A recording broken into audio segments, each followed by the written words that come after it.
Hi, this is a learning journal that I made in Pages. And in the first page, I have Social Studies Chapter 4. This is all about the human environment interaction. I would put the students in groups to do sort of like a jigsaw lesson. There's only three chapters out of this, or three little lessons out of the chapter. And if we go to the second one, we can see that they actually are responsible for taking notes on all three lessons. There's a couple pages on each.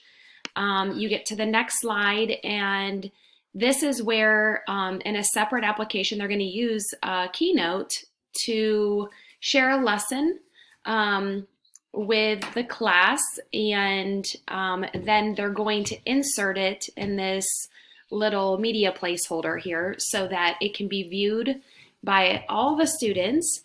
And here, this lesson, this first one was only on the lesson that they were given. And this fourth one, this is what they're going to record once they watch everyone else's keynotes. So they'll get a little bit of information on lesson 1, lesson 2, and lesson 3. And then lastly, they're going to sum up all that they learned by importing a clips video here in this media placeholder.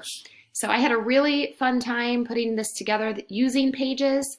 I use different tools to do this, and I'm excited to try it out.